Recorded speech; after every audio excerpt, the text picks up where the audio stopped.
నారా చంద్రబాబు నాయుడు గారు నిన్న అంటే 2 రోజులు జిల్లా కలెక్టర్లు మరియు ఎస్పీలందరినీ కూడా పిలిచి దాదాపుగా అంటే 2 రోజుల్లో ఒక 20 గంటల పాటు 24 గంటల పాటు వాళ్ళందరినీ కూర్చోబెట్టి వాళ్ళందరికీ బ్రెయిన్ వాష్ చేస్తూ జిల్లా కలెక్టర్లకి ఎస్పీలకి పాఠాలు చెప్తూ వారి తప్పుల్ని ఎత్తి చూపుతూ వాళ్ళు ఎలా ఉండాలి, వాళ్ళు ఎలా ఉద్యోగం చేయాలి, ఎవరన్నా కలెక్టర్లు కానీ ఎస్పీలు కానీ లావుగా ఉంటే లావు ఎలా తగ్గాలి, రోజు ఎక్సర్సైజులు ఎలా చేయాలి, ఫిట్గా ఎట్లా ఉండాలి, ఇలాంటి కాలక్షేప బఠానీ కబుర్లన్నీ కూడా ప్రభుత్వ ధనంతో అంటే ప్రజాధనంతో 2 రోజుల పాటు ఆయన కాలక్షేపం చేసడం జరిగింది. ఆ కాలక్షేపాన్ని కూడా రాష్ట్ర ప్రజలందరికీ కూడా వీక్షించేలాగా మనందరికీ కూడా చూపించడం జరిగింది. వారు చెప్తారు, మీరు గొప్పగా పనిచేస్తున్నామని మీరు అనుకుంటున్నారు, నేను కూడా అనుకుంటున్నాను, కానీ ప్రజలు అనుకోవట్లేదు, ప్రజలు భావించట్లేదు, మీ పనితీరు ఏం బాలేదు, ప్రభుత్వ పనితీరు ఏం బాలేదని చెప్పని కలెక్టర్లకి ఎస్పీలకి చెప్తున్నారు. అంటే ఆయన ఎప్పుడు మాట్లాడుతున్నాడు ఈ మాటలు? 2 సంవత్సరాలు పూర్తవుతున్న సందర్భంగా, అంటే తను ముఖ్యమంత్రిగా ప్రమాణ స్వీకారం చేసి 2 సంవత్సరాలు పూర్తవుతుంటే ఆయన మాట్లాడుతున్నటువంటి సూక్తి ముక్తావళి, ఆయన భాష్యం చెప్తున్నాడు. కలెక్టర్లు మీరు పనిచేస్తున్నామని అనుకుంటున్నారు, నేను కూడా మీరు బాగా పనిచేస్తున్నారు అనుకుంటున్నాను, కానీ అంతా సున్నా, ఏం పని జరగట్లేదని చెప్పని చెప్తాడు. అంటే ఏంటి? వాళ్ళనేమో పని చేయనివ్వు నువ్వు, ఏ జిల్లా కలెక్టర్ని, ఏ ఐఏఎస్ ఆఫీసర్ని, ఏ ఐపీఎస్ ఆఫీసర్ని, ఏ జిల్లా ఎస్పీని పని చేయనివ్వకుండా ఆంక్షలు విధిస్తారు. మొట్టమొదటి కలెక్టర్ కాన్ఫరెన్స్ ఏం చెప్పారు చంద్రబాబు నాయుడు గారు? మీరు ప్రజలను కూడా, ఆంధ్ర రాష్ట్ర ప్రజలను కూడా ఒకసారి గుర్తెచ్చుకోమని చెప్తున్నాను. ఏం చెప్పాడా అంటే, కలెక్టర్లను ఇవ్వంగానే ఎస్పీని కూర్చోబెట్టి, మనది ఇటువంటి గవర్నెన్స్ కాదు, మనది పొలిటికల్ గవర్నెన్స్, మా కార్యకర్తలందరూ కూడా వస్తారు, వాళ్ళకి మర్యాద ఇవ్వండి, మా ఎమ్మెల్యేలతో మీరు మాకు కంప్లైంట్లు రాకుండా చూసుకోండి. ఎవరిని? ఎస్పీలని కలెక్టర్ని నారా చంద్రబాబు నాయుడు గారు ముఖ్యమంత్రిగా అవ్వగానే మొదటి కలెక్టర్ కాన్ఫరెన్స్లో, ఎస్పీ కాన్ఫరెన్స్లో చెప్పింది. ఇవాళ ఏం చెప్తున్నాడు?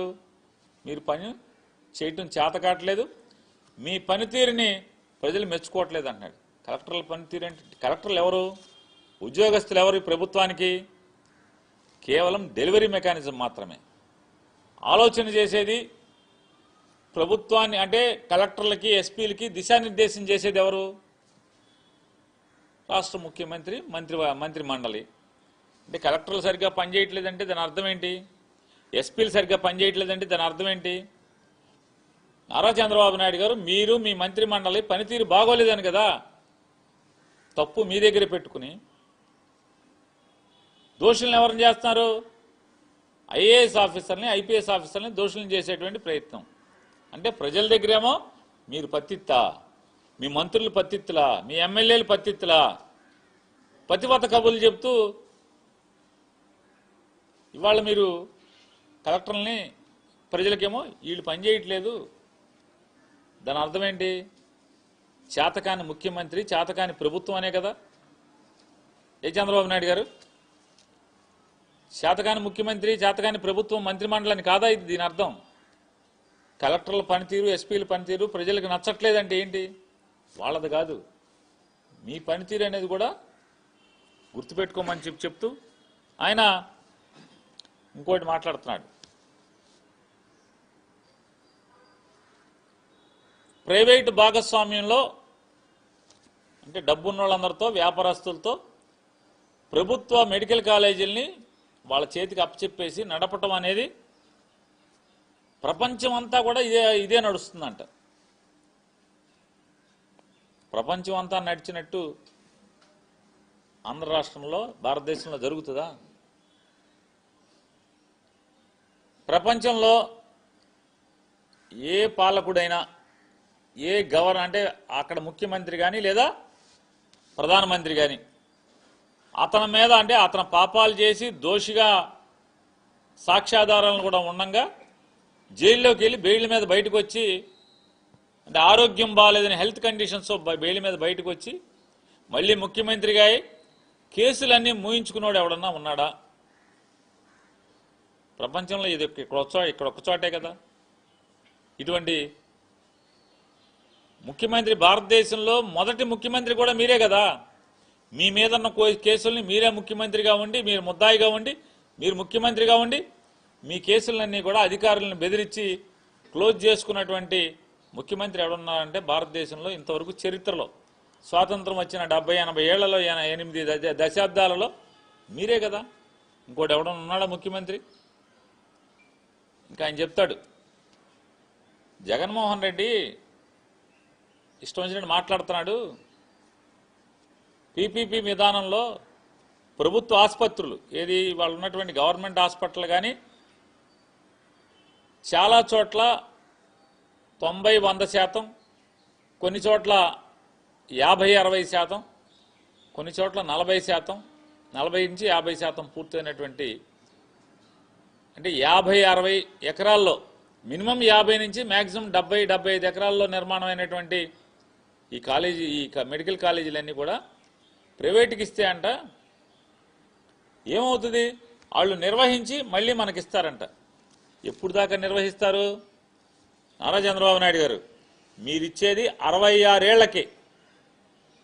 66 ఏళ్ల తర్వాత మీరుంటారా, నేనుంటానా, మీ అబ్బాయి ఉంటాడా? మనం బతికుంటామా అని అడుగుతున్నా. మీరు కానీ పవన్ కళ్యాణ్ కానీ మీ అబ్బాయి కానీ నేను కానీ జగన్మోహన్ రెడ్డి గారు కానీ మోడీ గారు కానీ ఎవరన్నా బతికుంటారా? ఆఖరికి మీ సత్యకుమార్ ఏమన్నా బతికుంటాడా? జబ్బలు కొట్టుకుంటున్నాడు కదా నేనే అని. 66 ఏళ్ల తర్వాత మీరు ఎవరన్నా బతికుంటారా? నేను ఎవరన్నా బతుకుంటాం? మనం ఎవరు బతికుండం కదా. 66 ఏళ్లకి మీరు మెడికల్ కాలేజీలని గవర్నమెంట్ హాస్పిటల్స్ని వాళ్ళ పరం చేసి ఎంతకి ఎకరం రూపాయి కంట అంటే అద్దె సంవత్సరానికి రూపాయి అద్దెతో 66 ఏళ్ళు లీజుకి ఇచ్చి వాళ్ళు మళ్ళీ వెనక్కిస్తారంట. ఏంటి 66 ఏళ్ళ తర్వాత ఎవడుంటాడు? మళ్ళీ 66 ఏళ్ళకి మళ్ళీ లోకేష్ నాయుడు మళ్ళీ చంద్రబాబు నాయుడు వస్తే దాన్ని ఇంకో 160 ఏళ్ళు చేయడం ఏముంది? లేదులే ఇన్నాళ్ళు వీళ్ళే ఖర్చు పెట్టి నడిపారు కదా ఈ కాలేజీలు వాళ్ళకేమని క్యాబినెట్ తీర్మానం చేయడం ఏముంది? అంటే మాట్లాడే మాట జనం నవ్వుతారే, మనం తప్పుడు మాటని ప్రజలు ప్రశ్నిస్తారే అనేటువంటి భయం కూడా లేకుండా మీరు మాట్లాడుతున్నారు. చెప్తాడు ఆయన చెప్తాడు ఏముంటుందయా జగన్మోహన్ రెడ్డి అట్లా మాట్లాడతాడు. గవర్నమెంట్ హాస్పిటల్ బయట ప్రభుత్వ ఆసుపత్రి అని పెద్ద బోర్డు ఉంటుంది కాబట్టి చిన్నగా ఆ ప్రైవేట్ వాడి పేరు రాసుకుంటాడంట. నేను అడుగుతున్నాను నారా చంద్రబాబు నాయుడు గారు, మీ హెరిటేజ్ ఎక్కడెక్కడైతే ఉందో ఆంధ్ర రాష్ట్రంలో, తెలంగాణ వద్దులే, ఆంధ్రప్రదేశ్ రాష్ట్రంలో ఎకరం రూపాయికి సంవత్సరానికి నాకు లీజుకి ఇచ్చేయి 66 ఏళ్ళకి. నేను నడిపి మళ్ళీ 66 ఏళ్ళ తర్వాత మీ దేవాంశకో లేదా దేవాంశ కొడుకు అప్పచెప్తాను. నేను మా మనవడో మా ముని మనవడు ఎవడో ఒకటి అప్పచెప్తాం, మాకు ఇచ్చేయి. ఇస్తారా అని అడుగుతున్నాను. ఎవరు? ఎందుకు ఎవరు? మీరు కాక అంటే మీ తత్వం ఎట్లా ఉంటుందంటే గాలిలో మేడలు కడతాం లేదా పిట్టల ద్వారా కబుర్లు చెప్పటం, అసాధ్యాన్ని సాధ్యమవుతుందనేది మాటల్లో ఓకదంపుడు ఉపన్యాసాల్లో చెప్పటం. మొన్న ఏం చెప్తున్నారు? ఈ డాక్టర్లకి ఏం తెలుసాయా? ఏఐకి తెలుసంట. ఏమిటి ఏంటి? డాక్టర్లు ఇచ్చినటువంటి సమాచారంతో ఒక నాలెడ్జ్ హబ్గా అంటే లేదా ఒక డేటా సెంటర్గా తయారై నువ్వేమన్నా ప్రశ్న కొడితే